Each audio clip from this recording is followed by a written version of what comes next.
Friends, ഇന്ന് നമുക്ക് ജാമ്പയ്ക്ക അച്ചാർ ഉണ്ടാക്കിയാലോ. അപ്പം എങ്ങനെയാണ് ഉണ്ടാക്കണേ നമുക്ക് കാണാം.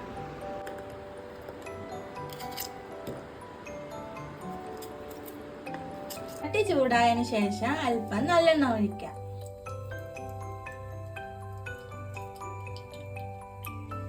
കടുകിടാം, അല്പം ഉലുവ ഇട്ട് കൊടുക്കാം.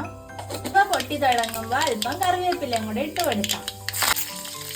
അതിനുശേഷം അരിഞ്ഞു വെച്ചിരിക്കുന്ന ഇഞ്ചിയും വെളുത്തുള്ളിയും ചേർത്ത് കൊടുക്കാം.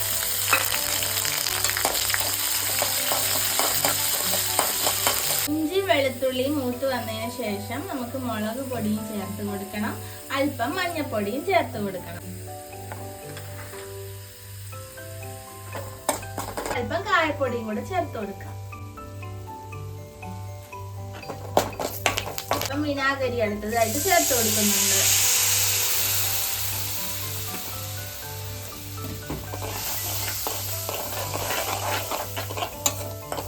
അടുത്തത് നമുക്ക് ഉപ്പ് ചേർത്ത് കൊടുക്കാം. ആവശ്യത്തിന് ഉപ്പ് നമുക്ക് ചേർക്കാം. നമ്മൾ അരിഞ്ഞു വെച്ചിരിക്കുന്ന ജാമ്പയ്ക്ക ചേർത്ത് കൊടുക്കാം. നന്നായി ഇളക്കി കൊടുക്കാം. ഫ്ലെയിം സിമ്മിൽ വെക്കണം, അല്ലെങ്കിൽ വെന്ത് പോകും ജാമ്പയ്ക്ക. അപ്പൊ നമ്മുടെ ജാമ്പയ്ക്ക അച്ചാർ ഇവിടെ റെഡി ആയിട്ടുണ്ട്. എല്ലാവരും വീട്ടിൽ പറ്റുമെങ്കിൽ ഇതൊന്ന് ട്രൈ ചെയ്ത് നോക്കണേ. അഭിപ്രായങ്ങൾ പറയണേ. പറ്റുമെങ്കിൽ എൻ്റെ ചാനലൊന്ന് സബ്സ്ക്രൈബ് ചെയ്ത് സപ്പോർട്ട് ചെയ്യാൻ വേണം. ഇനി ഒരു വീഡിയോയിൽ കാണാം. ടാറ്റാ.